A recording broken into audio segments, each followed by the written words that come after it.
The sun hasn't risen yet, but the red and blue lights are already painting the fence in pulsing waves of cold color. The air smells like wet grass and diesel, someone's truck idling too close. My breath comes in short bursts, fogging the glass of the back door as I press my forehead against it. Outside, 2 animal control officers in Navy uniforms stand beside a cage. Inside that cage, feathers scatter in the wind. One lone red tail feather sticks to the wire mesh like a flag of surrender. My rooster is gone, and she's still standing there, the woman from across the street, arms crossed, phone in hand, filming, smiling, like she just won something, like she didn't just erase a piece of my life with one 911 call. The screen of her phone glows with the words, "nuisance animal, disturbing the peace."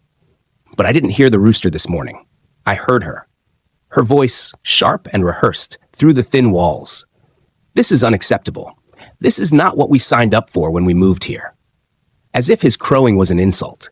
As if my presence, quiet, working, trying, wasn't enough to belong. I looked down at the yard, the little wooden coop I built with my own hands, sawed, sanded, stained on weekends after double shifts, now empty. The feed scattered like ash. The ground bare where his feet once scratched at the dirt every dawn, like clockwork, like ritual.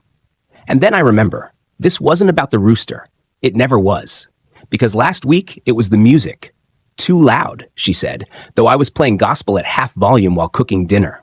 The week before, it was my nephew's basketball bouncing on the driveway. Excessive noise, she claimed. Before that, it was the smell of my grandmother's gumbo drifting over the fence. Unusual odors, she reported to the HOA. But no one called about Mr. Thompson's leaf blower at 7 a.m., or the frat boys 3 houses down who partied until 3 a.m. every weekend. So why me? Why always me? I step back from the door.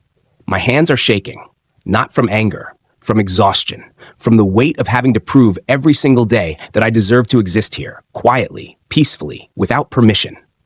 And in that silence, with the lights still flashing and the cage still empty, one question burns through the dark. How much of me do I have to erase before I'm allowed to stay?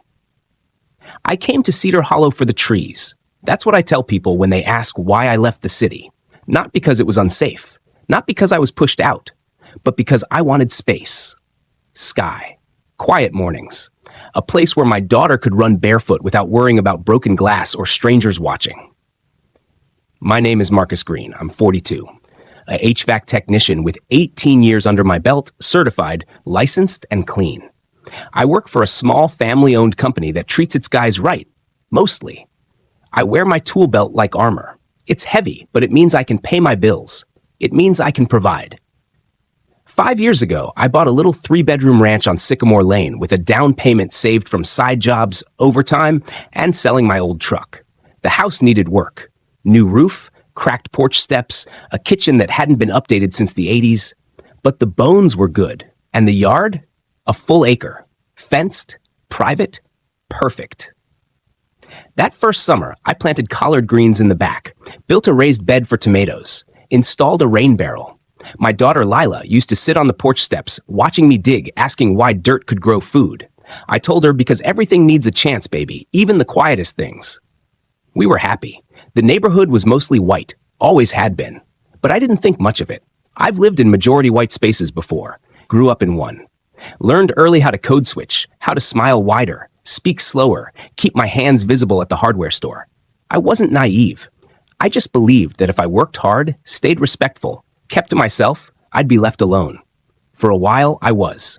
I waved at neighbors, took trash cans in for old Mrs. Peterson, fixed Mr. Thompson's AC unit for free when his compressor died in July. I even joined the Neighborhood Watch, one of 3 people of color in a group of 20. But then came Karen. Not her real name, of course, but that's what everyone calls her now. Karen Whitmore. Mid-50s, blonde bob, always in yoga pants, always on her phone, lives in the big 2-story colonial with the perfectly edged lawn and the motion sensor lights that sweep across my bedroom window every night. At first, she was polite, nodded when we passed, said lovely weather once in June. Then, slowly, the glances changed. She started parking her car so it blocked my driveway when she accidentally overshot her own spot, left her shopping bags on my porch by mistake. Once, she called the city because I had a grill out on Memorial Day, smoke drifting into her property. The HOA sent a letter, please refrain from outdoor cooking exceeding 2 hours. I laughed at first. Now I don't. I got the Rooster last spring. His name was Solomon, not because I wanted to make a statement. Not because I was trying to annoy anyone, but because my father had a rooster when I was a boy in Alabama. And every morning that crow meant, you made it. Another day. You're alive. Solomon was gentle. Never left the yard, never fought, just stood on his little perch and sang at sunrise. Not loud, not aggressive, just present. Lila loved him, said he was her alarm clock. And for 6 months, things were quiet. Until the day Karen knocked on my door, clipboard in hand, and said, we've received multiple complaints about excessive noise. I asked who we was. She smiled, the community. I didn't know then that this was just the beginning. That she'd call animal control 3 more times, that the HOA would pass a new livestock ban 2 weeks later, retroactive, with no public vote. That I'd start finding dead branches on my lawn from a tree only she could have reached. That my daughter would come home from school and ask, Daddy, why does Mrs. Israel Whitmore stare at us during PTA meetings? I didn't move here to fight a war. I moved here to grow a garden. But now, every brick I laid, every seed I planted feels like it's being watched, judged, waiting to be declared non-compliant. And I begin to wonder, what exactly am I supposed to be compliant with? The rules or the silence? The first animal control visit was a warning. 2 officers arrived in a white van with the city logo, a tree inside a circle. They walked the yard, peered into the coop, asked if Solomon had been vaccinated. He had. One of them, a younger guy with kind eyes, said, honestly, Mr. Green, this is a nice setup. Quiet animal. No issues. But they still left a notice. Rooster may be deemed a public nuisance under Section 4.7 of local ordinance. I called the city clerk. Spoke to 3 different people. No one could tell me what nuisance meant. One said it was subjective. Another said it depended on community standards. I asked who defined those standards. Dead air. Then Karen filed a second complaint, this time about foul odors from the coop. The officer who came out wrinkled his nose, wrote something on his pad, and said, it's not terrible, but there is a smell. I cleaned the coop twice a week, used cedar shavings, sprinkled baking soda. I even bought a little odor neutralizing spray. But it didn't matter, because 2 days later, the HOA board announced a special meeting regarding neighborhood quality of life concerns. I attended, sat in the back. Only 2 other black families were there. We exchanged glances like survivors. The agenda didn't mention me or Solomon. But then Karen stood up. She spoke calmly, measured, said she wasn't targeting anyone, but that certain changes in the neighborhood were making residents uncomfortable. She mentioned noise, smells, unconventional animals, and declining property values. She didn't look at me, but everyone else did. A vote was called, no debate, to ban all poultry and livestock, effective immediately. Exemptions only for service animals, no grandfathering. It passed 11-2. I raised my hand, asked if I could keep Solomon until I found him a sanctuary. The board chair said, rules are rules, Marcus. We can't make exceptions. I went home and held Lila that night. She cried. I didn't. But inside, something cracked. Then came the bank letter. My home equity loan, approved 2 weeks prior, suddenly under review. The loan officer said it was routine, but the timing wasn't. I needed that money to finish the basement, turn it into a rental unit. Extra income, stability. Now it was frozen. Coincidence? Maybe. But then the vandalism started. First, my mailbox was knocked over. Then the garden. Someone trampled the collard greens, snapped the tomato vines. One morning, I found a tire track across my lawn, ending near the coop. I called the police. They took a report, said they'd look into it. No cameras, no suspects, no follow-up. I started sleeping with the lights on. Lila stopped playing outside alone. I stopped waving at neighbors. And still Karen smiled, walked her little dog, hosted wine nights, posted photos on the neighborhood Facebook group. So grateful for our peaceful, family-friendly community. I wanted to scream. Instead, I went to the library and read every zoning law, every HOA bylaw, every municipal code I could find. And I discovered something. Donkeys, miniature ones, were not classified as livestock in our county. They were considered companion animals. And under HOA rules, perfectly allowed. I stared at the screen. A slow heat rose in my chest. Not anger, not sadness. Strategy. I drove to a breeder 3 towns over, found a 5-year-old mini donkey, gray with soft eyes, gentle, already trained. His name was Juno. I brought him home in a trailer, built a small shelter, installed a water trough, planted a patch of clover, and I named him HOA compliant. I posted nothing, said nothing. But the next morning, when Juno let out his first cheerful hee-haw at 6:17 a.m., I stood at the window and watched Karen's curtains twitch, then pull shut. For 3 days, it was quiet. Then she called animal control. They came, took notes, looked at Juno, checked the rules, left with nothing. Because he wasn't a rooster. He wasn't livestock. He was compliant. I smiled for the first time in months. But the victory was small. Because that night, I found a note taped to my front door. No name, no signature. Just 6 words, typed in bold. This isn't over. You don't belong.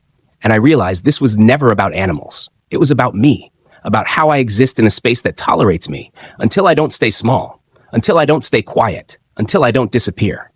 And now they were watching, waiting to see what I'd do next. It rains the night the truck comes.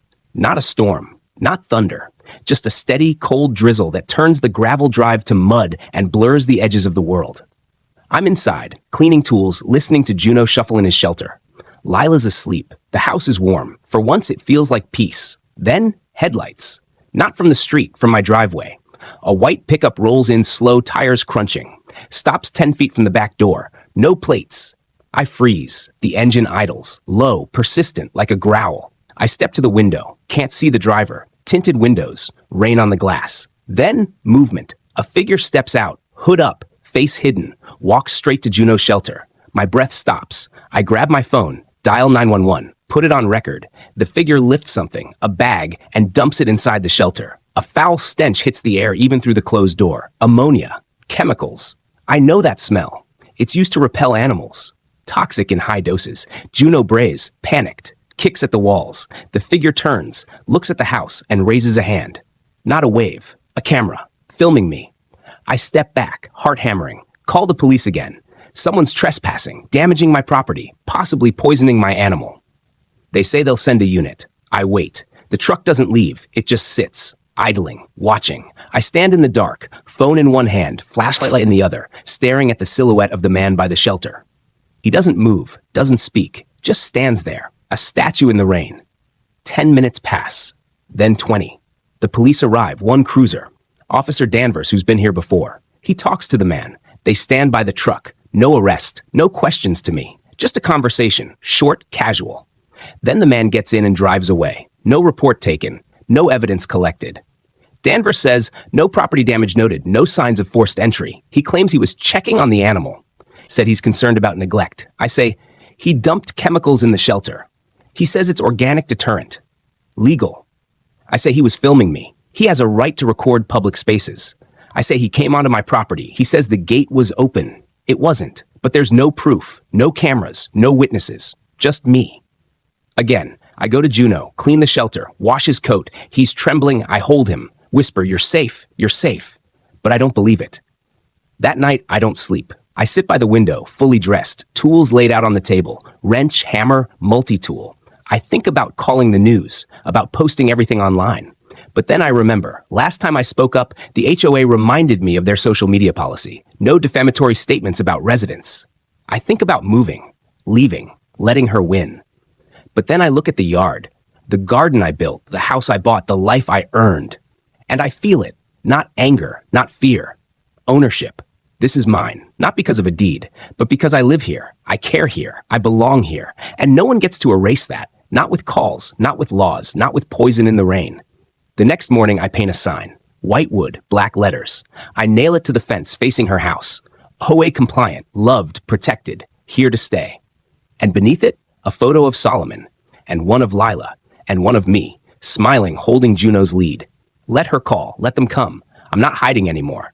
The sign stayed up. So did Juno. Karen didn't call animal control again, but she stopped walking her dog past my house, stopped attending HOA meetings. A month later, I heard she put her house on the market. I didn't celebrate. I just watered my garden.